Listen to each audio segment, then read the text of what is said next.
nedeľu sa začala finálová séria aktuálneho ročníka 2015-2016. V nej je repríza minuloročná, predminuloročná, neviem ešte aká. Dundee Rossina, zápas sa skončil 2-3 po predĺžení v prospech Rossiny. Aký to malo priebeh? Z tvojho pohľadu ako brankára Dundee? Sieťkovaný. No tak, zápas to bol dobrý. Bohužiaľ chýbali nám viacerí hráči, takže sa to odzrkadlilo aj na našej hre. Čiže podľa môjho názoru bola Rossina lepšia ten zápas, ale dokázali sme ten zápas dotiahnuť do predĺženia a v ňom šťastnejší vyhral, si myslím. Možno boli o ten kúsok lepší, ale v predĺžení už fakt dali šťastný gól a ešte k tomu Kura. Takže je to 1-0, minulý rok to bolo 2-0 pre nich, 2-0 v druhej tretine, aj tak nevyhrali, takže nič sa nedieje a ďalšie 3 zápasy si myslím, že ich spravíme a myslím si, že to bude fajn, lebo som videl nejaké reakcie na internete, že Rossina versus tí druhý a šlape to, no, tak neviem, asi si není na dovolenkách tento rok zatiaľ.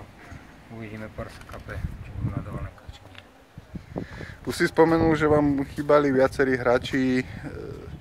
Aj David Kure v tom rozhovore naznačil, že ste začínali, myslím, 7. zápas iba.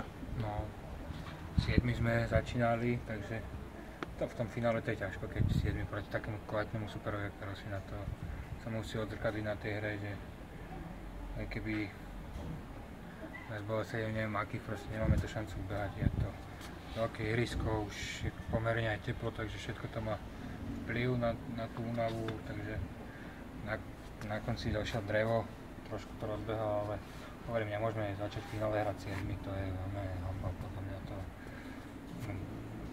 škoda reči. Teraz nás to stalo teda ten prvý zápas, no. Dúfam, že nás sa nebude v konečnom hodnotení mrzieť tento prvý zápas. Čo do zvyšok série?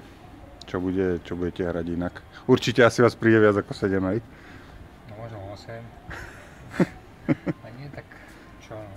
Zápasy sú to vyrovnané, oni sú není tiež slabí týmto, si myslím, že to je veľmi vyrovnané, takže budú rozhodovať maličkosti, aktuálna forma.